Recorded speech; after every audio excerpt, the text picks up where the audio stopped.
kadangku Gandamana ora nyana yen to sira tumekaning pati. Ing mangka Gandamana gedhe labuh labetmu marang Praja Ngastina. Lahir batin anggonmu suwita kelawan panjenenganing sun. Keparat wong buta arep minggat wae dadak nyumbari karo Gandamana nyoba karo aku. Yen pancen ora kena digawe ayo. Mayu sing kebat ketiban kasektenku ajiku Bandung Bandawasa nek pancar bengkak dadam sembah lamamu.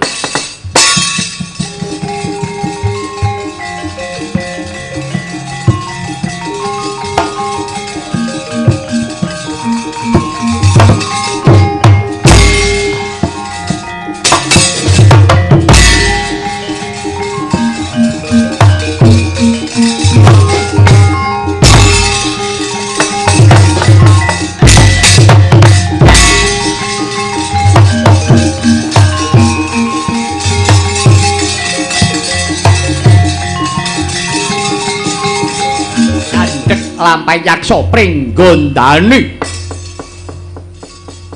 ngubengi sumur wisaya sumur upas tlatah negari Ngastina tapla wates Ngastina lan pringgondani ing mriku wonten wujuding sumur ingkang kondhang kang kena denarani sumur upas ya sumur wisa sapa kang kacemplung ana jroning sumur wisa ora kena kakukup wandane ajur woh mungkari balunge datan Graita Raden Gandamana kalamun para yaksa ngubengi sumur wisa ya sumur upas ing pangangkah nedya ngejloki yaksa pringgondani nanging kliwat sang Gandamana ngantos kacemplung jroning sumur upas.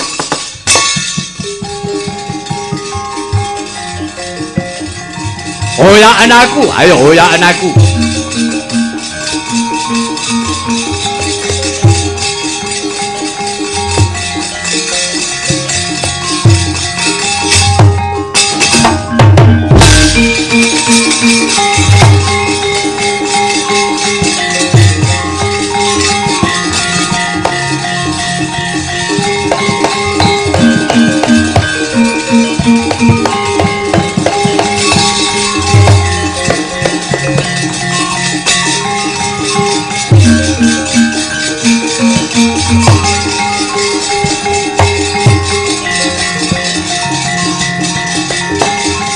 Pati Dursasana wonten dawuh paman kula wan iki Gandamana kecemplung ana jeneng sumur upas. Waduh paman Gandamana iya lho paman Gandamana kecemplung ana jeneng sumur upas pripun nulungi sing ngakon nulungi sapa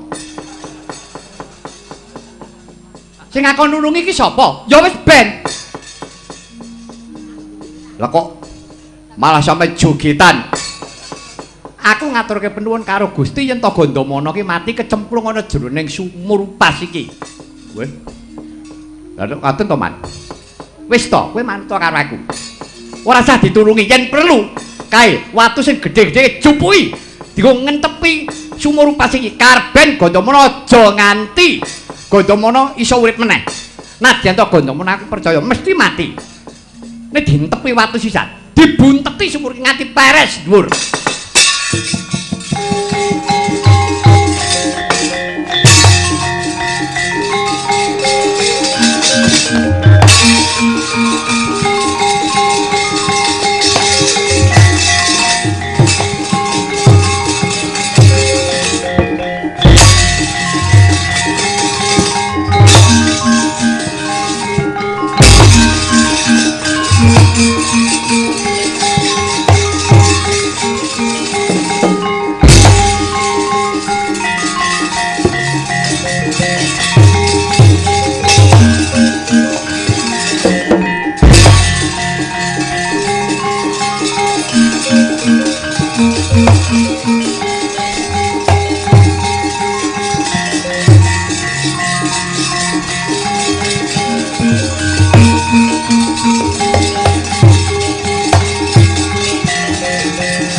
kelakon penjagaku. Mangke riyen kula menawa janipun rak dereng dungkat ingkang panjenengan kersakaken. Menika janipun kados pundi? Pancen aku iki duwe panjangka. Aku mung kepengin bakal nyingkirake si Gandamana. Yen Gandamana ki wis mikir gedhe nganti mati, aku sing dadi patih. Walah dalah. Ngaten to. Ya. Walah dalah.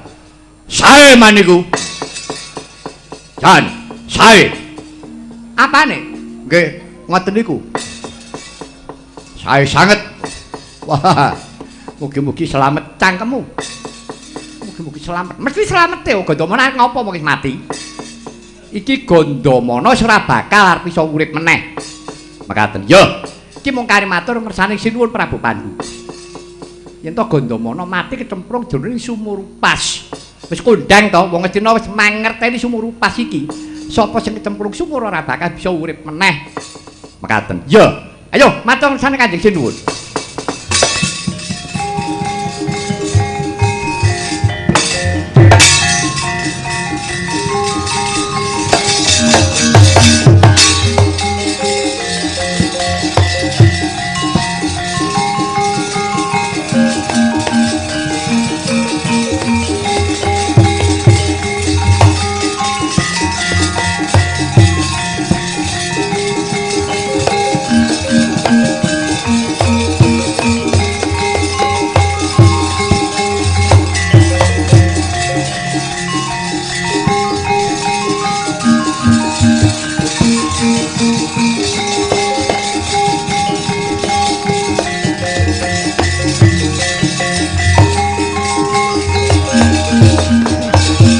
Kyai Semar. Kula Gus. Tak rasa-rasa bener pangandikaning Kyai Semar. Ora lidok ujare wong daplok. Jebul Suman kuwi mau duwe karep liya. Ndone tumindak kang kaya mengkono mau. Mongko dina iki Gandamana kecemplung ana jroning Sumurupas. Kecemplung enten lebetipun jroning Sumurupas sing sumur bebayani.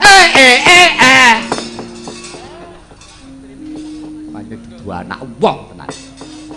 Ngono mau kaget kok bareng to. Engko nek bareng darani dudu rombongan. Jan ora genah tenan. Mangke yen niki mau Gandamana kecemplung enten Sumurupas. Iya. Malah aku weruh dhewe klebate para Kurawa ngentepi watu saka dhuwur Harata. Lah mau kelakuan kok kaya ngono. Dudu karepe dhewe. Pak, nesu tak, Pak? Pak, Bapak nesu. Mangkono ki Lurah Badraya duka yayah sinipi. Iki nek malah sing kocapan cangkemmu iki lho. Dalange apa raimu napa piye? Lho, sing kowe iki tak kocape gen ketok apa kuwi nek kowe iki duka tenanan ngono. Rumangsamu. Gus, kersane pripun? Kakang Badranaya coba. Dina iki aku mung bakal nyuwara wedekake lelakone si Gandamana. Kersanipun aku bakal sowan menyang pertapan Ngarga Tumiyung. Aku bakal sowan Kanjeng Rama Premban. Begawan guna Bantala ya landhak seta. Oh ngaten. Iya, ayo Yai Badranaya pangestanana aku muga-muga enggal padhang lelakon Ngastina. Ya nggih, monggo-monggo Gus.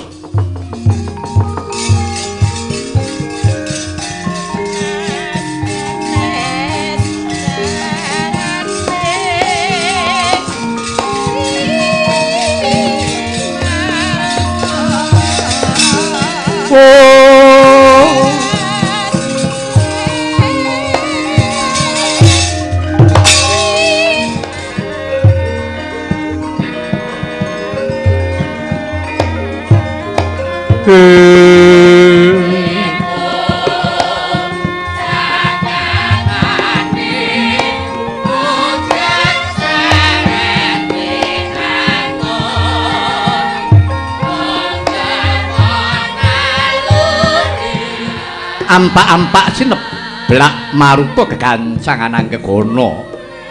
Temah sirna sinapu dening soroting Hyang Surya ingkang nedheng manjer tengange. hawa benter kawuran mendung kawawa weh Prabowo goreh pertapan harga tumelung ya harga tuminyung wonten harga alit tekse gunung cilik ingkang pinapar pucuke winaraden minangka sasana pacrabaan lasinten to wau ingkang kepareng lenggah ing mriku salah satu ngiring brahmana ingkang peparap Sang Begawan Guna Bantala ya Sang Begawan Landak Seta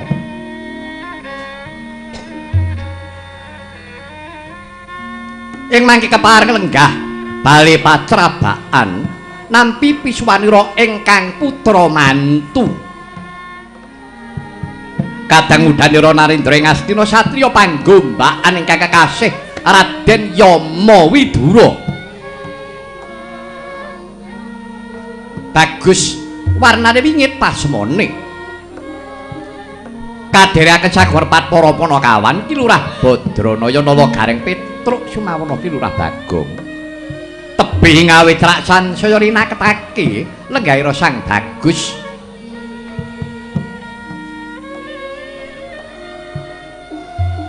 teka kaya ta mangkono pangulucitaning Wardaya ingkang dereng kawijining lesan nyanglunging gadung malengkung lirik kawersan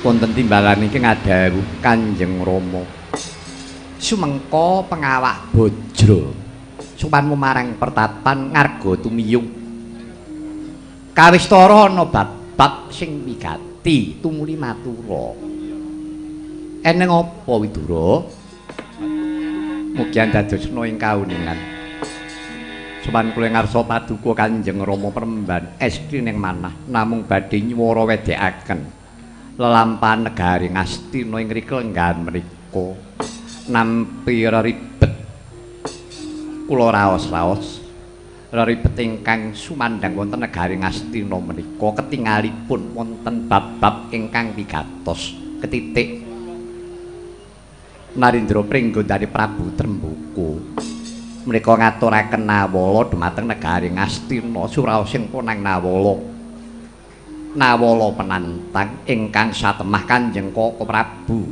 Duka saksampunipun Kakang Prabu Pandhu Duka paring dawuh kelawan Yayi Gandamana supados ngrampungaken perkawis semanipun negari Ngastina dados perang gegempuran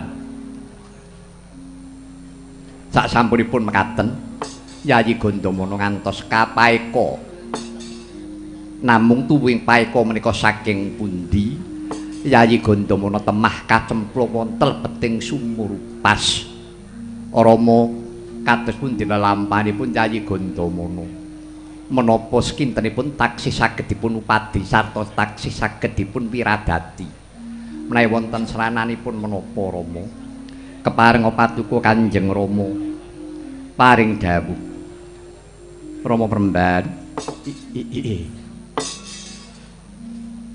wong wilahing mangarcana sidam sekaring bawana langgeng Widura ruhanira kulup lelakon iki ibarate glandang carang saka pucuk pancen ana mungsuh sajroning ruwang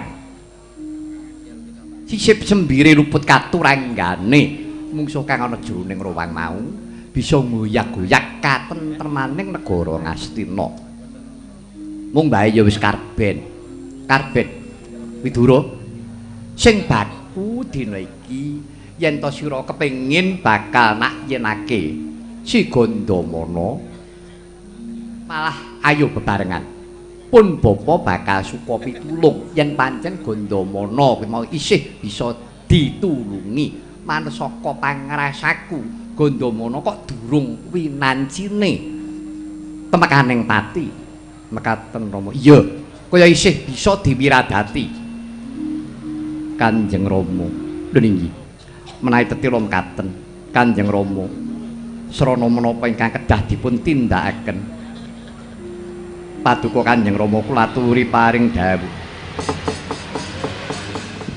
Widura wonten dawuh Rama. Sareh ning dina iki Gandamana kuwi kecemplung ana jroning sumur pas sengara yen to kowe bakal metu sak dhuwuring sumur jalaran wis ora bisa dileboni. Mekaten Rama, ya kowe dibuntoni dibunteti lawan Kurawa, ditablek watu saka dhuwur. Lah lajeng kados pundi? Isa-isane ngesong bumi. Entenana sawetara. Durung ngeningaken cipta Sang Begawan Gunabantala.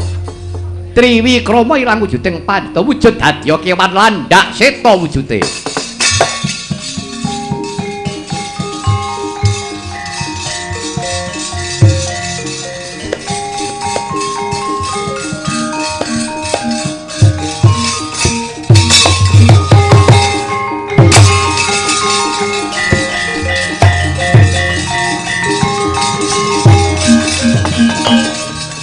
Widura wonten dawuh Rama. Lah yen pun bapa wujud kaya mengkene gampang nggonku bakal ngesong bumi.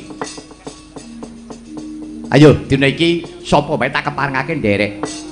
Mekaten Rama. Ya. Punakawan ya kena kowe arep melu aku. Truk, melu tikus kuwi ra truk. Dapurmu. Kuwi landak. Oh, landak. Heeh. Udune ya jegrik ngono. Iya. Lungguhane ra bolong silitmu. Iya ta. Sembrono ora. Werna-werna ya, Tru. Iya. Tenan. Penditane landak ya Begawan Landak Seta kuwi.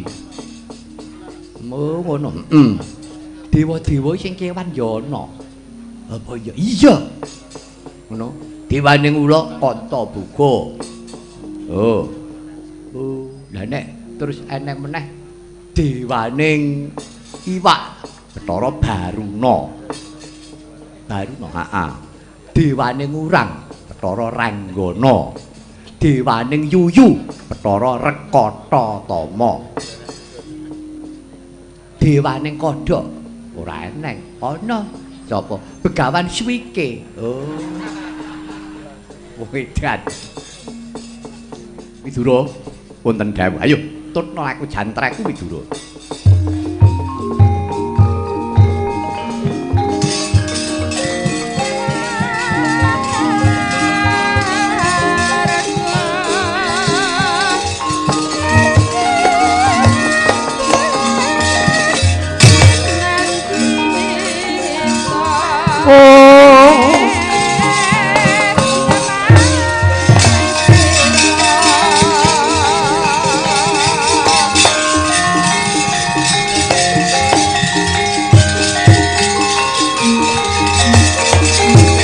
Widura wonten dawuh Rama. Ya, dene iki tak gaweke sok tegese aku tak nglandhak metu gunung cilik iki supaya enggal tumeka papan kang tinuju.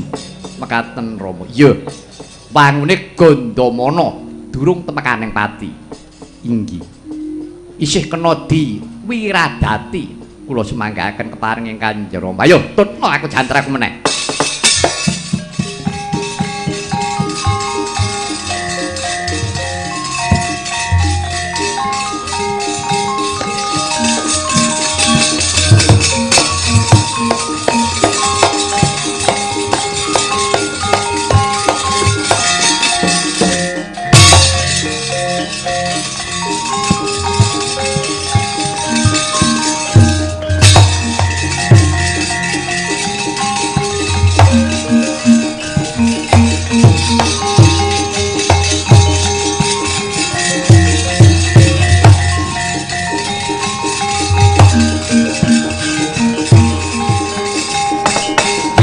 Kadarita rikala semana sigra-sigra Sang Gandamana linarak medal dening Sang Begawan Landak Seta.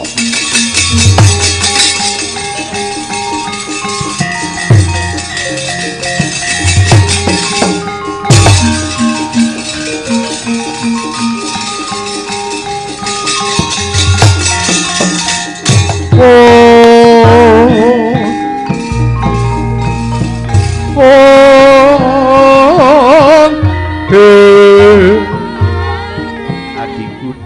adikku Gandamana. Ora nyono siadi kalamonto nganti katriwandan kaya mengkene Gandamana. Gedhe labuh labetmu marang praja Ngastina nganti mbok rewangi toh nyawa. Lajeng kados pundi Kanjeng Rama? Ya kene. Widura pangune iki Gandamana isih bisa diwiradati coba. Aku tak nyuwun marang keparenging Gusti menawa yen to bakal usada si Gandamana iki ningaken cipta Sang Begawan Landhak Seta nuwun marang purbaning kawasa kawis ngayentos dakep saluku tunggal suluku nutupi babahan hawa sanga ngeningaken pancandriya pancalima-ndriya pengangen-angen ambirat dawa nafsu bebayu patang perkara mung sajuga ingkang sinidhi kara mandeng pucaking grana anut marang giyonganing kayun-kayung ya nangayati marang ayahaning Parotama kaya mati juning urip jroning pati liyep layaping aluyut pindha pecating supena sumusuking rasa jati-jatine Sang Begawan Landhak Seta nuwun marang purbaning kawasa mrih waliyane Sang Gandamana dasare Sang Gandamana dereng minanci pinulunging Bathara den usadane kawan Sang Begawan Landhak Seta temah waliya temah jati temah mulya jengkirat kaya mungune Ndra Sang Gandamana.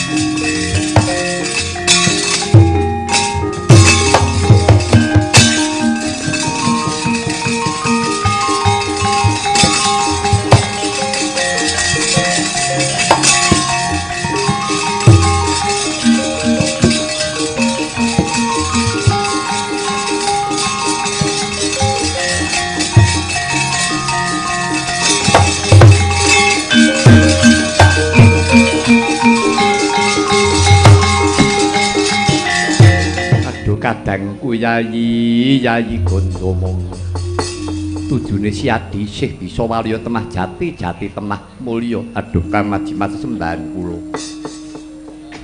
kapejah ana sendika ndederek pun Gandamana pilaur kula pejah tinimbang kula menika damel juwaning penggalipun sinuwuning Sinun Prabu Pandhu Dewanata pedah menapa kula gesang menawi mboten saged ngarampungi damel wis Yayi wis aja duweni rasa pangersula sira bakal kaparingan dawuh kelawan Rama Premban Sang Begawan Landhak Seta mekaten ya mara lungguh Kang Prayoga Yayi Den Gandamana wonten dawuh Premban sira rak wis eling nggih berkah pangestu paduka sampun ora cobaku sapa nggih Paduka Sang Adi Penembahan Begawan Landhak Seta. Oh iya. Tekse wis wening ciptamu menep rasamu. Gandamana pancen lakonmu iki ana sing gawe ning sadurunge kowe tak belakani. Coba pilihen. Milih salah siji. Keparingipun Sang Adi Penembahan. Kowe antarane kalungguhan karo pemarem pilih ndi? Pilihan. Antarane kalungguhan kelawan pemarem. Lire, yen kowe pilih marem, kowe ora duwe kalungguhan. Nanging yen to tetep kowe duwe kelungguhan ora marem matimu. Pilihan luwih dhisik. Yen kowe gelem milih mengko tak wedharake kabeh. Inggih Perembat. Menawi kula kadhawuhan milih kula pilih marem. Pilih marem. Inggih. Nek kowe bakal ora duwe kalungguhan mboten dados menapa. Pedah menapa menawi kula menika gadhahi kelenggahan nanging mboten marem raos sing manah kula. Awon-awon kula menika janipun nak ratu. Ratu Pancala menika janipun rak Gandamana nanging kula namung pados pemar-marming manah kula menawi kula suwita kawan Srinata ing Astina Prabu Pandhu Dewanata. Milanipun negari Pancala kula caosaken kaliyan kadang kula ipe Kakang Sucitra. Nggih Kakang Drupada. Miripun kula namung badhe pados pemarming manah kula. Bagus yen pancen mengkono. Ngene, Gandamana. Lelakonmu iki pancen ana sing gawe ingkang damel. Nek mengko dhisik. Sing gawe iki ora ana liya nunggal sak paswitan kelawan jeneng sira. Persajan wae sing gawe lelakon iki ora ana liya. Harya Suman. Kawiwitan nalika semana ana nawala saka negara Pringgondani layange Prabu Tremboko. Ya ngono apa ora? Inggih, Brembat. Lah ngerti ya. Sejatine layang kang sing sak tenane layang saka Pringgondani kuwi duweni karep becik. Prabu Tremboko bakal mboyong rawuhe Prabu Pandhu marang negara Pringgondani ngelingi yen to Tremboko kuwi murite Prabu Pandhu Dewanata. Rikala semana arep sowan menyang kraton ana ngalun-alun dicegat karo Suman. Nah, layange dijaluk karo Harya Suman. Karepe mono arep diaturake sinuwun Prabu Pandhu ning Kocapa. Layang kae wis dudu layang saka Pringgondani, layang kae layange Harya Suman. Sing diaturake sinuwun Prabu Pandhu kuwi layang reka dayane, layang gaweane Harya Suman. Ya kuwi nganggo maksud tapak asmane Ratu Pringgondani Prabu Tremboko. Isine disalini layang penantang. Lah nganti duka Prabu Pandhu. Rikala semana kowe kautus kon ngrampungi lelakon iki. Lah Gandamana, nganti kowe kecemplung ana jroning sumur pas. Sapa sejatine sing bunteti, sing nguruki watu saka dhuwur? Kuwi reka dayane Suman. Dadi sing gawe cilakamu ora ana liya mung Harya Suman. Keparep bajingan to.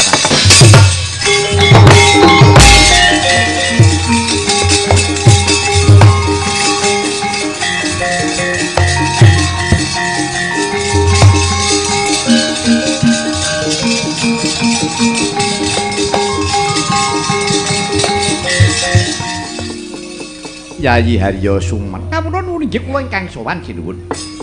Paran pawartane rikala semana nggonira ngawat-awati lakune si Gandamana. Aduh, sinuwun ngaturaken kauningan. Rikalanipun Gandamana tanding kalayan prajurit Pringgondani. Kasorane ngayuda Kakang Gandamana ngantos kacemplung wonten lebeting sumur pas.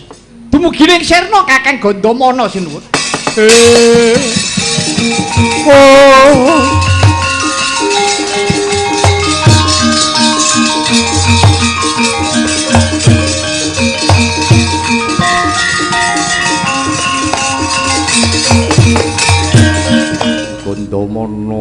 Gandamana ora nyana yen to sira tumekaning pati. Ing mangka Gandamana gedhe labuh labetmu marang Praja Ngastina. Lahir batin anggonmu suwita kelawan panjenenganing sun ingkang satemah. Sira dadi siswaning sun. Nanging ora ngerti yen to pancen jeneng sira kasoran nganti katemplung ana jroning sumur pas. Yayi Prabu, kados pundi Kakang Adipati? Ngene Yayi. Ya perkara wong temekaning pati uriping menungsa kuwi rak kasta dening Gusti. Yen nganti kedelarung-delarung nggonira getuni marang patine si Gandamana ora ana gunane. Luwih becik dina iki enggal misuda. Ya iki minangka sesulih Gandamana aja nganti komplang, aja nganti suwung. Sebab mriga kudu nganggo warangka, ratu kudu nganggo patih. Inggih. Menawi saking pemanggih jengandika Kakang Adipati. Mengkene sapa meneh yen to ora Harya Suman. Arep kepriye wae. Suman ya wis suwe anggone Suwitana negara Ngastina. Kawula nuwun inggih Yayi Prabu. Kirang menapa menawi Paduka badhe misuda kaliyan Harya Suman. Nyatanipun Suman menika sampun dangu anggenipun purita ngersa Paduka. Yayi Prabu. Nggih. Kakang Adipati menawi tetela mekaten. Badhe kula istakaken. Suman wonten timbalan ingkang ngadhep. Nggih. Tak getunana perkara Pati Resi Gandamana ora bakal bisa pulih maneh. Dina iki panjenengan ingsun bakal misuda kelawan jeneng sira. Yayi Harya Suman minangka sesulih si Gandamana jumeneng pepatih ana praja ngadina ingsun tetepake minangka Surya Gandamana jumeneng pati ana negara Ngastina Harya Suman dene tak tetepake minangka dadi warangka.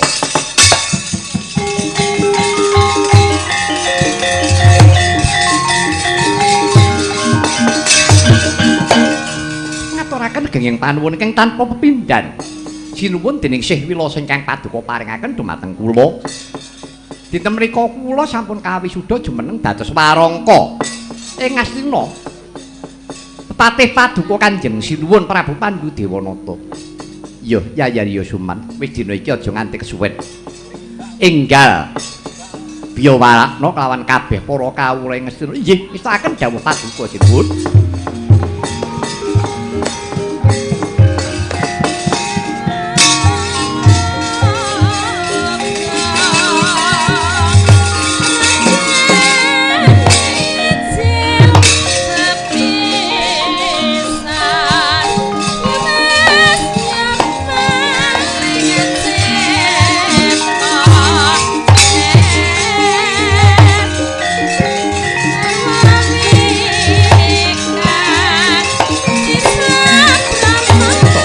Dereng purna dene rasamya bawa raos Harya Suman Patih anyar ndawaken kelawan para kadang sata Kurawa leleng pacake gedhe sirahe Harya Suman persasat kaya bisa nempak pernajane Narendra Ngastina Prabu Pandhu Dewanata ucap datan anggreta kalamunta sang Gandamana maksih sugeng Gandamana isih urip Jumangkah nyaketi Harya Suman linarak sigra kapulasara geger ing Ngastina.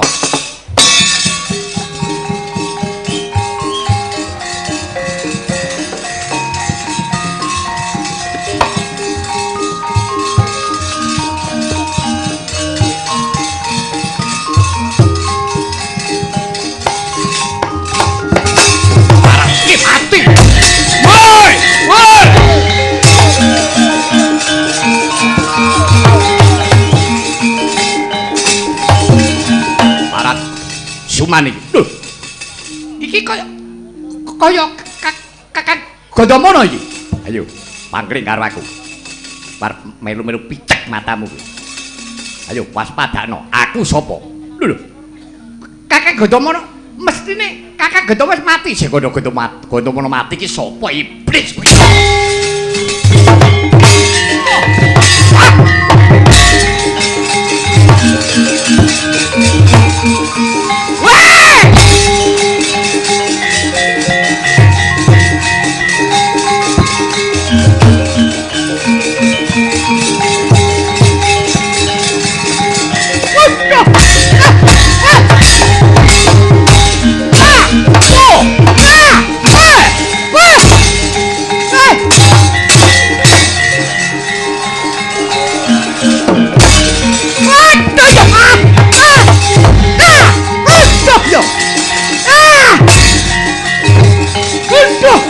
Mati aku.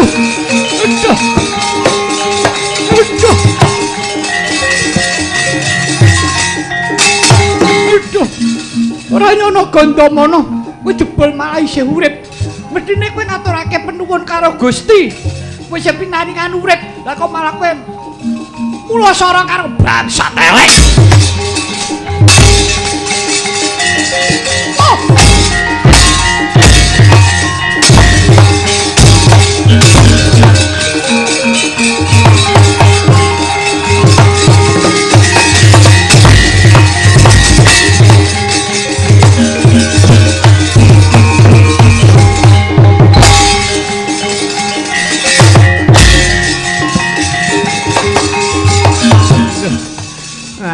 mati aku. Gandamana kowe kejem karo aku. Mati aku. Gandamana. Ora nyana jebul kowe bareng. Ngerti. Kowe milora aku nganti kaya mengkene. Gandamana kan nemoni lelakon apa kowe Gandamana? Kok dadi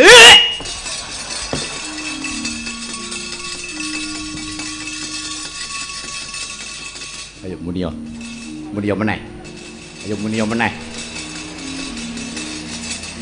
Kowe arep njaluk mati kapan?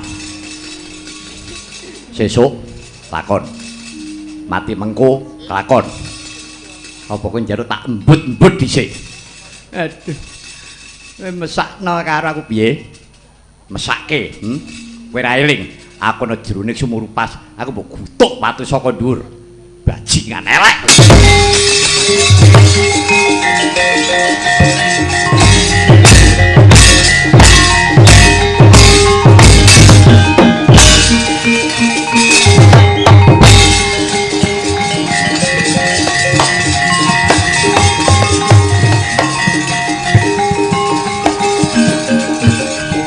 Tobat.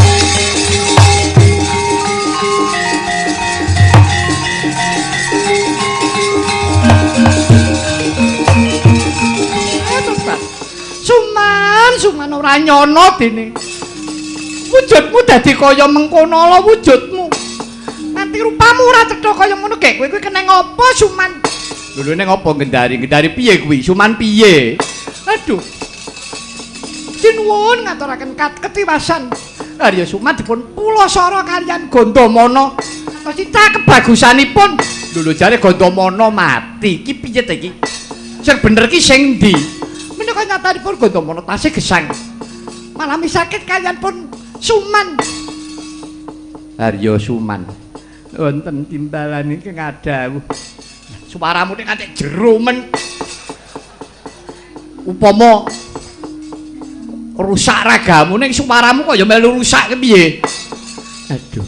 Kakang mboten nyono menawi Gandamana jebul taksih gesang tanpa pariwara kula dipun pisakit kula dipun pulasara. Wah, sampun mboten kanten-kantenan.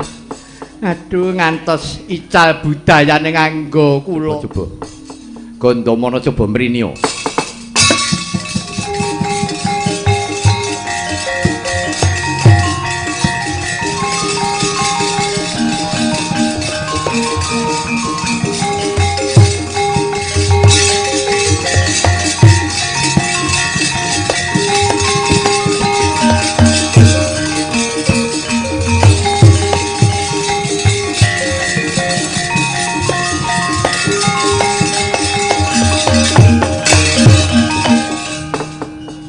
Gandamana boten timbalan keng adhawu.